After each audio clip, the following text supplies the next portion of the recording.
Hi friends, welcome to Relax Recipes. இன்னைக்கு நம்ம திருநெல்வேலி ஸ்பெஷலான சின்ன வெங்காய கிச்சடி எப்படி பண்ணுறதுன்னு பார்க்கலாம். சின்ன வெங்காயத்தில் பார்த்தீங்கன்னா உங்களுக்கு ஏகப்பட்ட சத்து இருக்குங்க. ஆனால் பசங்க சாம்பாரில் சின்ன வெங்காயம் போட்டால் அந்த அளவு சேர்க்க மாட்டாங்க. இந்த மாதிரி கிச்சடி பண்ணி பாருங்களேன், இட்லி தோசைக்கு சூப்பர் காம்பினேஷனாக இருக்கும், நல்ல காரச்சாரமாக டேஸ்டியாக இருக்கும். நம்ம வீட்டுக்கு கெஸ்ட்டு வந்தால் இந்த மாதிரி செஞ்சு கொடுத்தீங்க அப்படின்னா கட்டாயம் பாராட்டுவாங்கங்க. இதை நம்ம தனி சின்ன வெங்காயத்துலேயும் செய்யலாம். நான் இன்றைக்கி பெரிய வெங்காயம் சின்ன வெங்காயம் கலந்து 1 கிலோ எடுத்திருக்கேன். இது கிட்டத்தட்ட ஒரு 10 பேர் வரைக்கும் நம்ம சாப்பிட்லாம். இதை சின்ன சின்னதாக கட் பண்ணி எடுத்துக்கலாம். ரொம்ப மெல்லிசாலாம் கட் பண்ண வேண்டாங்க, இந்த மாதிரி கட் பண்ணி எடுத்தால் போதும். ஒரு ப்ரெஷர் பேனில் 2 டேபிள் ஸ்பூன் அளவுக்கு எண்ணெய் சேர்த்துருக்கேன். 1 டீஸ்பூன் கடுகு, நான் 2 டீஸ்பூன் அளவுக்கு உளுத்தப்பருப்பு சேர்த்துக்கிறேன். பொதுவாக நான் உளுத்தப்பருப்பு கொஞ்சம் அதிகமாக தான் சேர்த்துப்பேன், நீங்கள் குறையாக சேர்த்துக்கன்னா சேர்த்துக்கலாம்.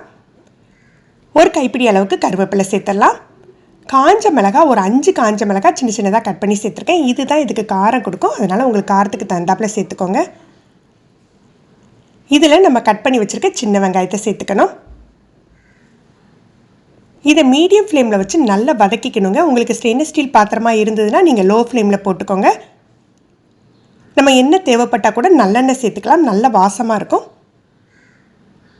கொஞ்சமாக பெருங்காயத்தூள் சேர்த்துக்கிறேன். பெருங்காயத்தூளை முதல்ல சேர்த்துடலாம். நல்லா வதங்கிட்டு பாருங்கள், மசாலா எதுவுமே சேர்க்காமல் இந்த கலரில் வரணுங்க, கோல்டன் ப்ரௌன் கலரில் வரணும். இப்போ தான் நம்ம மற்ற மசாலாக்கள் சேர்க்கணும். மசாலாக்கள்னு இதுக்கு எதுவும் தேவைப்படாதுங்க. கொஞ்சமாக மஞ்சள் பொடி, கொஞ்சமாக மிளகாய்த்தூள். மிளகாய்த்தூள் ஒரு கலருக்கு தான் நம்ம சேர்த்துக்கிறோம், ஏன்னா காஞ்ச மிளகாய் ஆல்ரெடி நிறைய சேர்த்துருக்கோம். தேவையான அளவுக்கு உப்பு சேர்த்துக்கலாம்.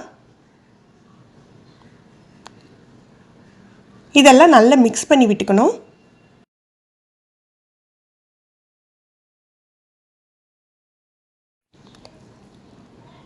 இந்த மாதிரி வதக்கி விட்டுட்டு நம்ம தண்ணி சேர்த்துக்கலாம். 1.5 கப் அளவுக்கு தண்ணி சேர்த்துருக்கேன். ஒரு சின்ன எலுமிச்சம்பழ சைஸ் அளவுக்கு புளி எடுத்து நல்லா கட்டியாக கரைச்சி வச்சுருக்கேங்க. நீங்கள் தண்ணியாக கரைச்சிக்கனாலும் கரைச்சிக்கலாம், உங்களுக்கு கன்சிஸ்டன்சி பார்த்து எந்த அளவு வேணுமோ சேர்த்துக்கோங்க. இதுக்கு உப்பு, புளிப்பு, காரம் எல்லாமே தூக்கலாக இருக்கணுங்க. அப்போ தான் உங்களுக்கு அந்த வெங்காயத்தோடு சேர்ந்து வரையில் ரொம்ப நல்லாயிருக்கும். இதை நல்லா மிக்ஸ் பண்ணி விட்டுக்கலாம். இதை ப்ரெஷர் பேனில் நீங்கள் குக்கர்னாலும் எடுத்துக்கோங்க. இதை 4 விசில் வேக வச்சு எடுத்துக்க போகிறோம். வெங்காயம் தானே டக்குன்னு குக் ஆகிடும் அப்படின்னு இல்லைங்க. இந்த கிச்சடிக்கு நல்ல வெந்தால் தான் உங்களுக்கு டேஸ்ட் இருக்கும். நல்ல மீடியம் ஃப்ளேமில் 4 விசில் வச்சு எடுத்துருக்கேன். ஏற்கனவே வெங்காயத்தை நல்ல எண்ணெயில் வதக்கியிருக்கோம், அதுக்கப்புறம் தான் நம்ம விசில் வச்சுருக்கோம். அதனால் நல்ல சாஃப்டாக உங்களுக்கு வெந்திருக்கோங்க. நல்ல கரண்டியால் மசிச்சு விட்டுக்கோங்க. ரொம்ப கூழ் மாதிரிலாம் ஆக்கக்கூடாதுங்க, லைட்டாக 1-2 மசிச்சு விட்டுக்கணும். இப்போ நம்ம உப்பு காரம் செக் பண்ணிக்கலாம். உங்களுக்கு உப்பு காரம் ஏதாவது தேவைப்பட்டால் சேர்த்துக்கலாம். நீங்கள் உப்பு மட்டும் சேர்க்குறீங்க அப்படின்னா திரும்ப கொதிக்க விட வேண்டியதே இல்லைங்க, ஏன்னா நல்லா வதங்கிட்டு நம்ம தாளிச்சிட்டோம், அப்படியே நம்ம யூஸ் பண்ணலாம். நீங்கள் காரப்பொடி ஏதாவது சேர்க்குறீங்க அப்படின்னா கொஞ்சம் தண்ணி சேர்த்து ஒரு 5 நிமிஷம் கொதிக்க விட்டு இறக்கிக்கோங்க. நான் இன்றைக்கி உப்பு மட்டும் தான் சேர்த்துருக்கேன், அதனால் நான் திரும்ப கொதிக்க விட போகிறதில்ல. மிக்ஸ் பண்ணிவிட்டு அப்படியே நான் பரிமாற போகிறேன். இது இட்லி தோசைக்கு மட்டும் இல்லைங்க, ரொட்டிக்கு கூட ரொம்ப நல்லாயிருக்கும். நம்ம நைட்டு பரிமாற போகிறோம் அப்படின்னா காலையில் செஞ்சு வச்சா கூட உங்களுக்கு அந்த காரம் புளிப்புலாம் வெங்காயம் ஊறி போய் ரொம்பவே டேஸ்டியாக இருக்குங்க. நீங்களும் கட்டாயம் ட்ரை பண்ணி பாருங்கள், எப்படி இருந்ததுன்னு கமெண்ட் பண்ணுங்கள். இந்த வீடியோ உங்களுக்கு பிடிச்சிருந்ததுன்னா லைக் பண்ணி ஷேர் பண்ணுங்கள். நீங்கள் நம்ம சேனலுக்கு புதுசுன்னா மறக்காமல் ரிலாக்ஸ் ரெசிபி சப்ஸ்கிரைப் பண்ணிக்கோங்க.